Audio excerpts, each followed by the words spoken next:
The image everyone remembers is the plane bending itself into a knot on the poster. That absurd twist became a symbol of a very specific moment in cinema, back when parody meant craftsmanship, not digital shortcuts. Before streaming scattered audiences, people packed theaters for months to see the same film over and over, quoting lines until projectionists could recite them by heart. But behind the laughs was a level of chaos, tension, danger, and personal sacrifice nobody saw. A cast of dramatic actors forced into comedy, directors nearly breaking under pressure. A studio convinced the film would destroy careers. These are 20 facts about Airplane that reveal the madness behind the comedy. Fact number 1. Leslie Nielsen arrived on set carrying a tiny handheld fart machine long before digital sound apps existed. This was 1979, back when props like that came from novelty shops tucked between record stores and repair counters, a physical joke you had to buy in person. He used it constantly, even during serious rehearsals, deliberately breaking actors who were trained in heavy drama. Some couldn't even finish their takes. Decades later, Robert Hays confessed that the cast never recovered their composure from Nielsen's first blast. The iconic deadpan comedy audiences remember was built on a foundation of professional actors struggling to ignore the noise of a plastic prop gun pointed beneath a table,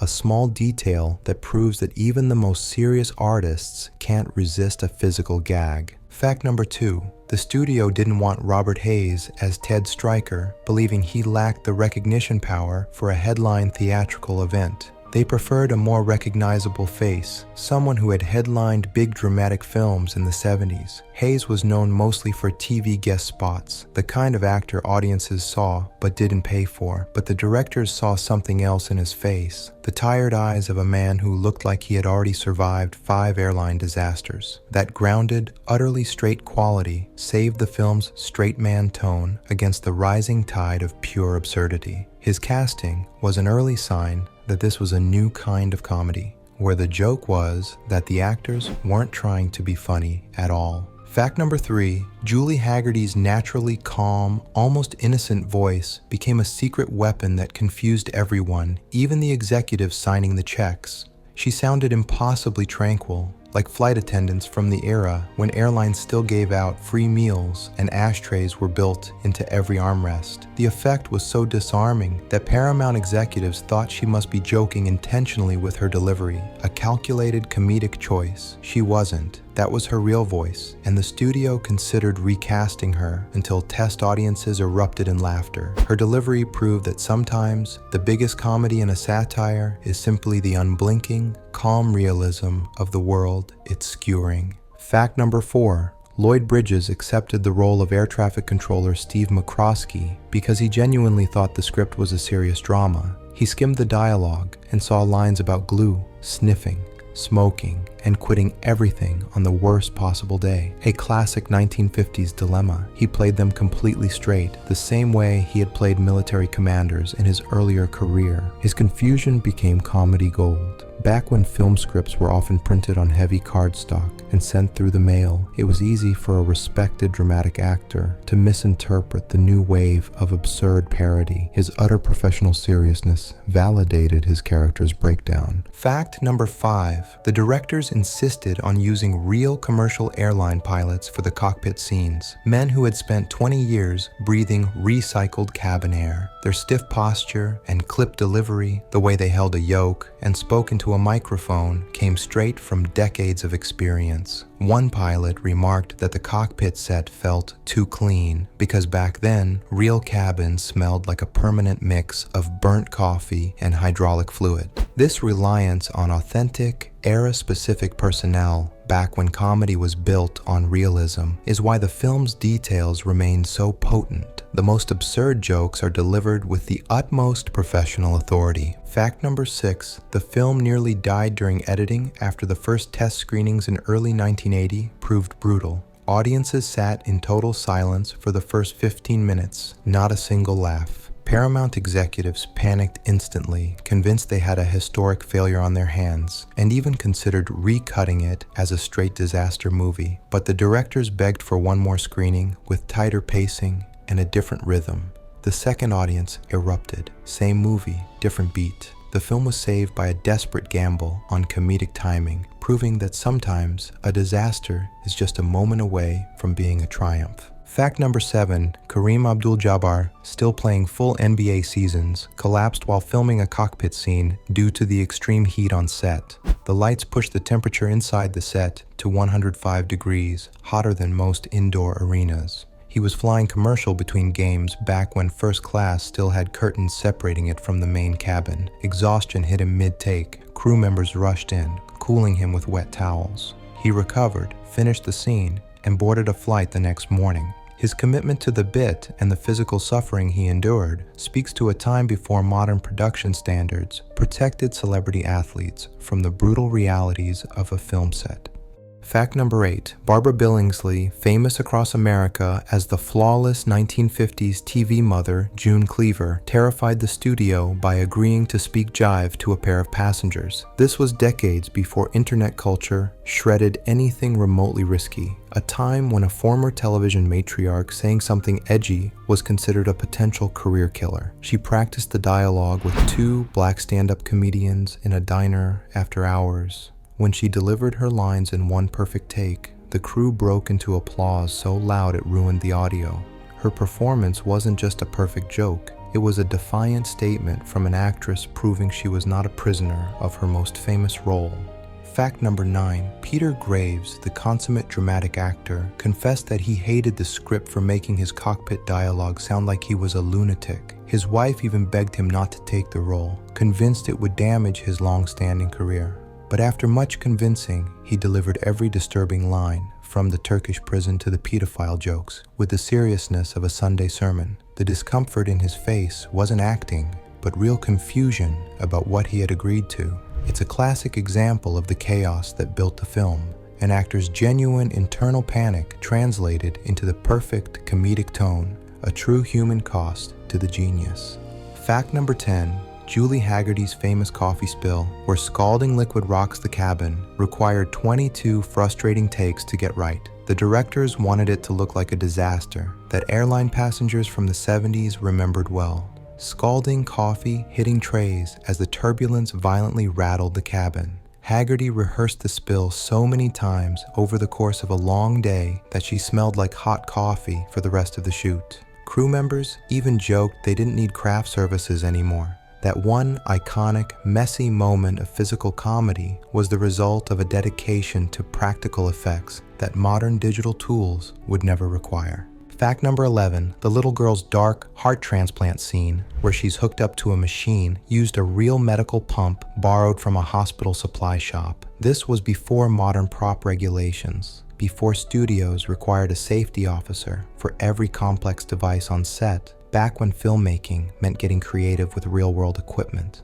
The pump, designed for a sterile environment, overheated twice under the hot set lights. A technician had to hold it with oven mitts, and one wrong touch of the exposed machinery would have burned the young actress playing the patient. A shocking danger hidden in one of the film's darkest jokes. Fact number 12.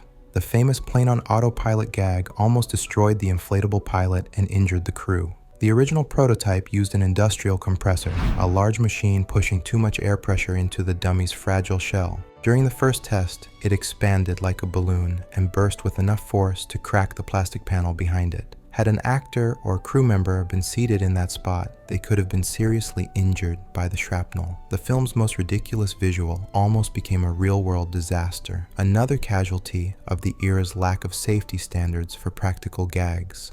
Fact number 13, Leslie Nielsen's iconic deadpan delivery, the backbone of the film, came entirely from decades of starring in dramatic roles he never broke character for. Before Airplane, he had never starred in a comedy. His entire early career was built on doing westerns, disaster films, and courtroom dramas back when television antennas lined every rooftop. Playing a doctor in Airplane felt familiar and serious. The jokes were not.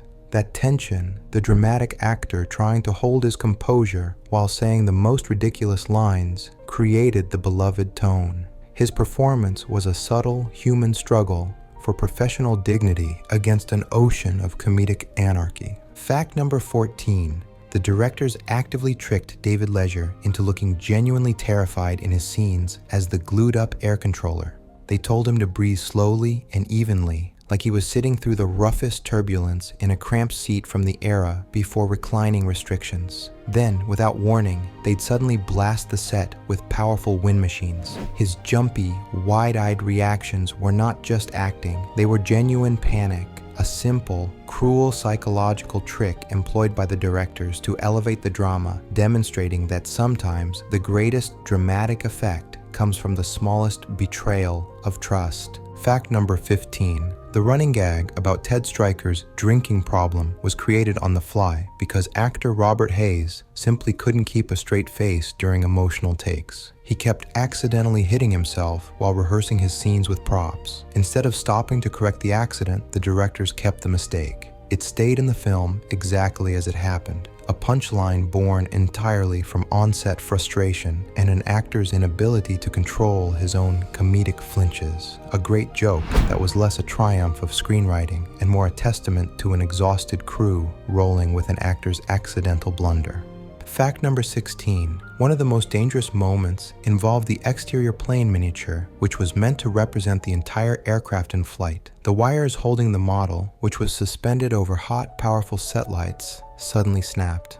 The model plunged onto the stage, narrowly missing a camera operator by mere inches. The heat from the lights warped the plastic, forcing the team to recreate large sections of the expensive prop overnight. Back when special effects were practical, they carried a real and present danger to the crew, where a technical malfunction could easily cost a career or a life. Fact number 17. Julie Haggerty fainted during the non-stop overnight shoots that were required for the intense final emergency landing sequence. This was before modern productions enforced strict turnaround rules and mandatory breaks, a time when long hours meant migraines, dehydration, and dizziness were common sacrifices for the final product. Haggerty collapsed between takes and woke up to 3 crew members fanning her with cardboard menus borrowed from the set. The most memorable landing sequence was built on the physical exhaustion and sacrifice of its leading lady, a true human cost for the sake of the story. Fact number 18. Kareem Abdul-Jabbar's co-pilot costume weighed over 20 pounds because of reinforced fabric stitched in multiple layers to keep it from tearing around his massive frame. The studio worried his sheer size would rip the fragile material. By the end of each grueling shoot, sweat pooled inside the sleeves and fabric. Crew members joked that the uniform required a dedicated laundry schedule like his basketball jerseys.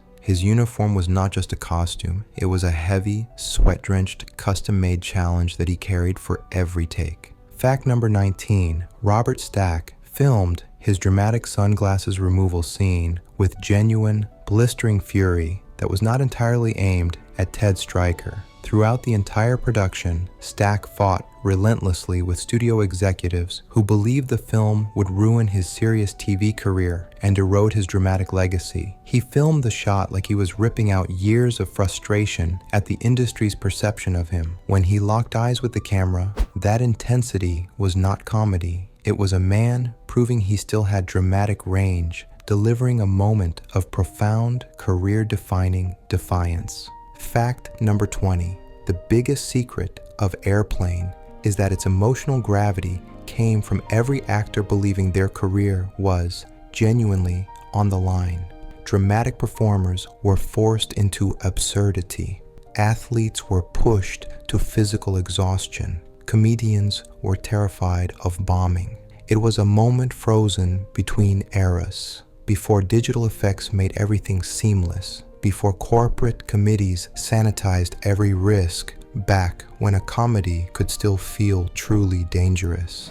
That tension is why the film dominated theaters for months, becoming a cultural landmark everyone watched together. And it's why every single line still hits like it did in 1980, crafted through chaos, held together by fear, and delivered with total commitment. The final product was too absurd, too fast, and too defiant for many critics who didn't understand the new wave of parody. But audiences who packed theaters in the summer of 1980, back when films were communal events and everyone experienced them together, understood immediately. Airplane wasn't just trying to make them laugh, it was an act of cinematic rebellion, a film built not on a flawless script, but on suffering, dedication, and a commitment to professional straight man chaos that refused to stay quiet. For those who remember seeing it opening weekend, when tickets were cheap and the theater energy was electric, it's still unforgettable. They truly don't make them like that anymore. If the chaotic story of dramatic actors fighting for their dignity in a landmark comedy sounds familiar, it's because some productions are just destined to be beautiful disasters.